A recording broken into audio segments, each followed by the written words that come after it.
Halo teman-teman, perkenalkan kami dari kelompok 7 yang beranggotakan dengan saya sendiri yaitu Natalia Muria dengan NIM 2432150028. Nama saya Gloria Sinaga dengan NIM 243215024. Jadi kelompok kami ingin mempresentasikan tentang surat berharga jangka pendek.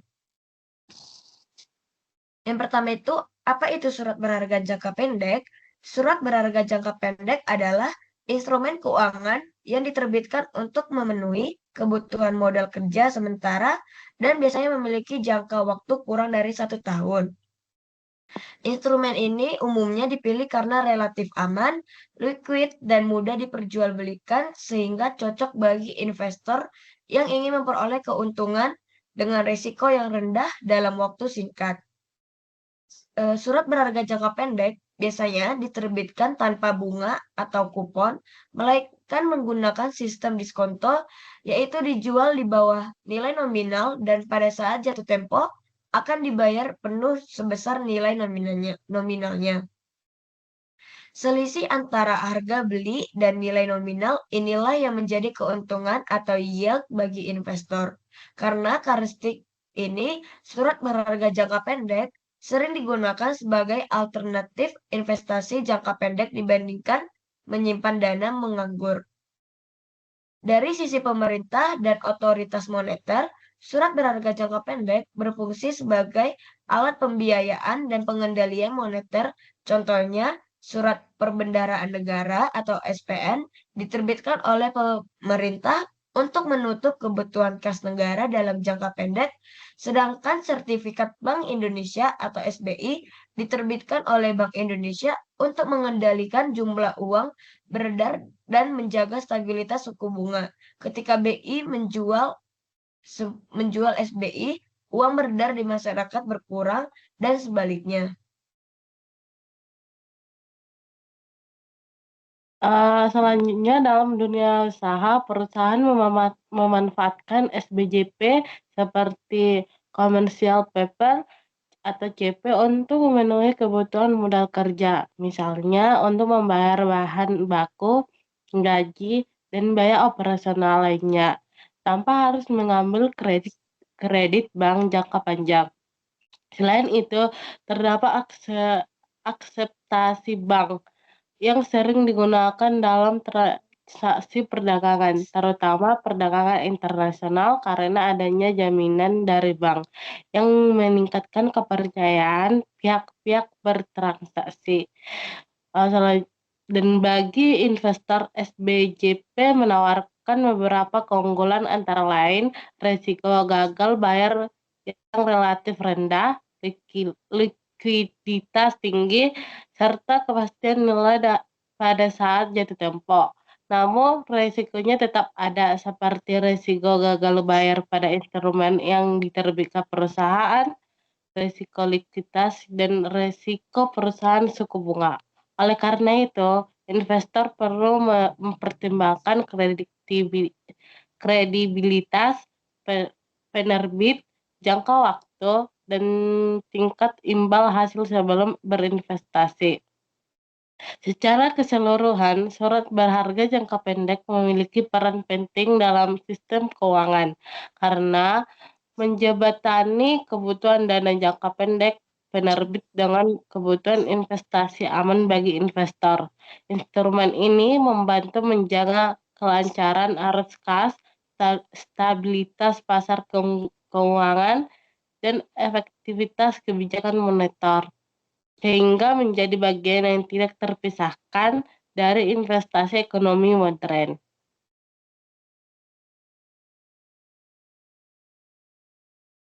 Selanjutnya itu ada manfaat surat berharga jangka pendek. Ada 4, yaitu menambah penghasilan perusahaan, memastikan kas tetap likuid, yang ketiga ada risiko lebih rendah daripada saham, dan yang terakhir ada instrumen aman atau khususnya SBI atau SPN. Surat berharga jangka pendek memiliki peran penting bagi perusahaan dalam pengelolaan keuangan. Manfaat utamanya adalah menambah penghasilan perusahaan karena dana yang tidak terpakai bisa diinvestasikan dan menghasilkan bunga atau keuntungan. Selain itu, instrumen ini membantu menjaga kas perusahaan tetap liquid sehingga uang dapat dengan cepat dicairkan saat dibutuhkan untuk operasional. Dibandingkan saham, risiko surat berharga jangka pendek lebih rendah karena jangka waktu investasinya singkat dan nilainya relatif stabil, terutama untuk instrumen yang diterbitkan pemerintah seperti SBI dan SPN. Tingkat keamanannya tidak tinggi sehingga cocok bagi perusahaan yang mengutamakan keamanan dana. Selanjutnya, tujuan penggunaan. Satu, mendapatkan dana penganggur jangka pendek. Yang kedua, menjaga likuiditas perusahaan. Yang ketiga, mendapat pendapatan berupa bunga atau diskon. Yang keempat, mengatur cash flow dan investasi sementara. Yang kelima, instrumen moneter untuk mengendalikan jumlah uang beredar atau untuk SBI. Tujuannya ini menggunakan surat berharga jangka pendek adalah untuk menetapkan dana menganggur dalam jangka pendek agar uang tidak hanya disimpan tanpa penghasilan apa-apa. Dengan instrumen ini, perusahaan tetap bisa menjaga likuiditas karena surat berharga mudah dicairkan. Selain itu, perusahaan memperoleh pendapatan tambahan berupa bunga atau diskon. Surat berharga jangka pendek juga digunakan untuk mengatur arus kas. Dan sebagai investasi sementara, sebelumnya dana digunakan kembali bagi pemerintah dan bank sentral. Instrumen seperti SBI berfungsi sebagai alat kebijakan moneter untuk mengendalikan jumlah uang yang beredar di masyarakat.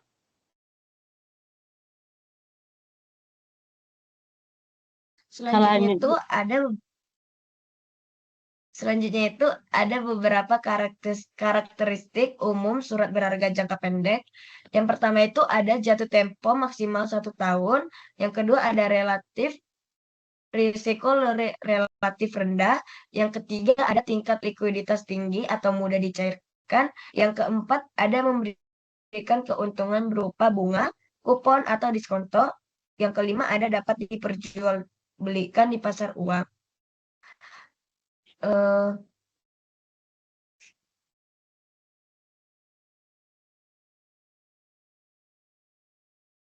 dalam pelaksanaan surat berharga jangka pendek ini, memiliki beberapa ciri khas. Jatuh tempo maksimal 1 tahun, sehingga cocok untuk kebutuhan keuangan jangka pendek. Tingkat risiko relatif rendah, terutama jika menerbitnya lembaga yang dikredit. Instrumen ini juga memiliki likuiditas tinggi, artinya mudah diperjualbelikan dengan dicairkan. Investor atau perusahaan bisa memperoleh keuntungan berupa bunga, kupon, atau diskonto. Selain itu, surat berharga jangka pendek diperdagangkan di pasar uang sehingga fleksibel untuk dikelola.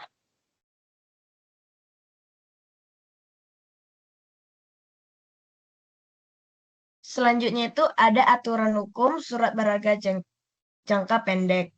Yang pertama itu ada penyusunan. Surat berharga jangka pendek harus disusun secara sah dan sesuai hukum yang berlaku. Yang kedua itu ada tanggung jawab. Pihak yang menerbitkan surat berharga bertanggung jawab untuk membayar saat jatuh tempo. Yang ketiga itu ada transparansi. Informasi terkait surat berharga harus bersifat transparan dan mudah diakses oleh pemegang surat. Yang keempat ada perdagangan. Surat berharga jangka pendek sering diperdagangkan di pasar sekunder dan aturan terkait perdagangan ini juga berlaku. Dalam pelaksanaannya, surat berharga jangka pendek harus mematuhi aturan hukum. Penyusunan surat berharga harus sesuai dengan peraturan yang berlaku agar memiliki kekuatan hukum. Pihak penerbit bertanggung jawab penuh untuk membayar nilai surat berharga saat jatuh tempo. Selain itu, prinsip transparansi wajib diterapkan sehingga pemegang surat berharga dapat mengakses informasi dengan jelas. Surat berharga jangka pendek juga dapat diperdagangkan di pasar sekunder. Namun, tetap harus mengikuti ketentuan dan regulasi yang berlaku.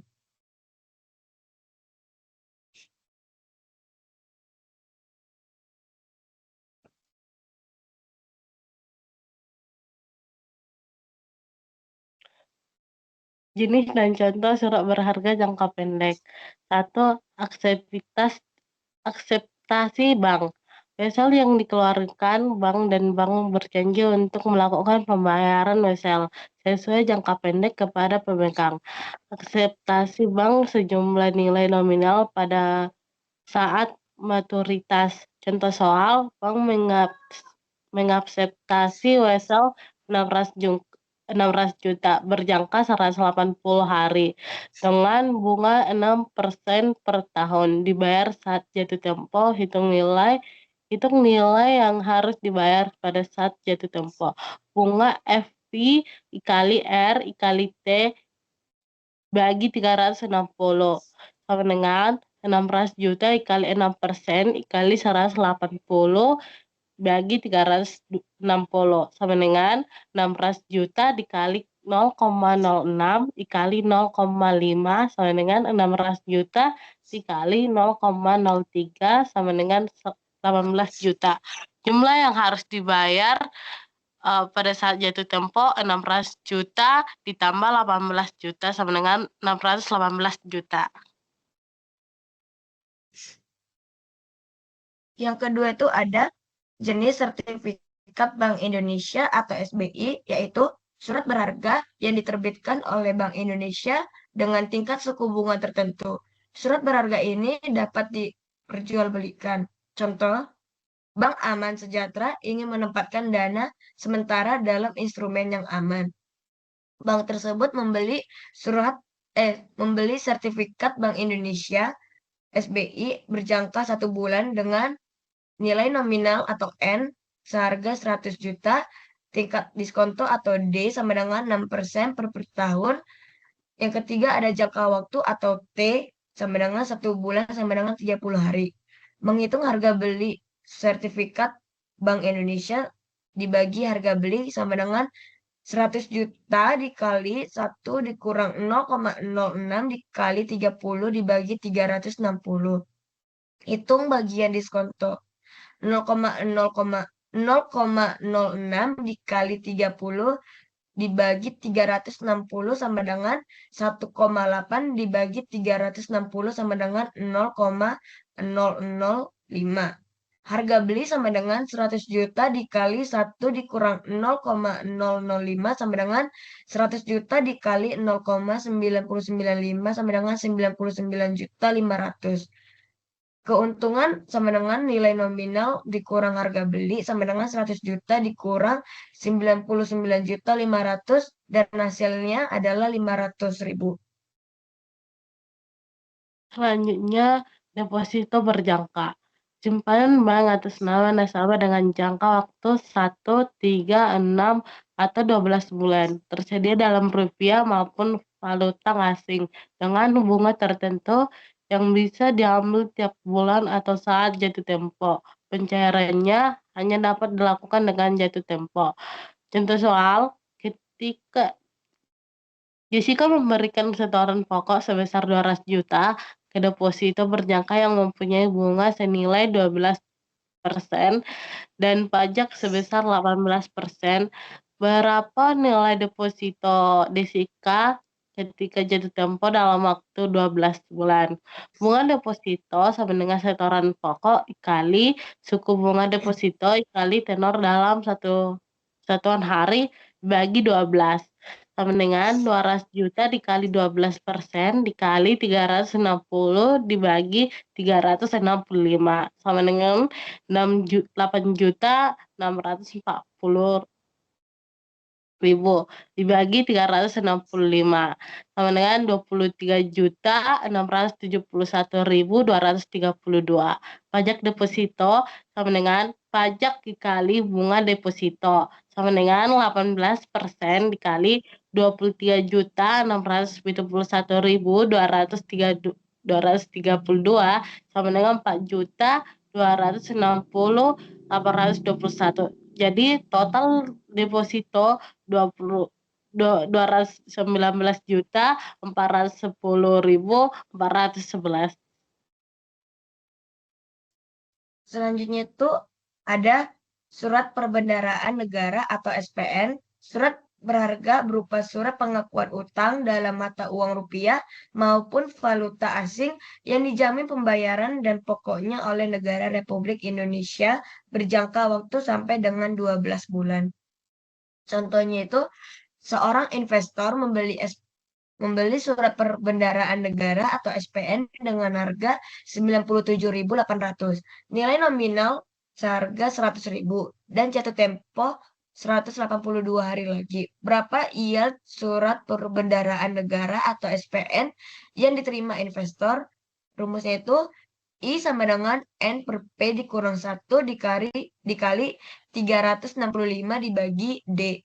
100.000 dibagi 97.800 dikurang 1 sama dengan 0,022.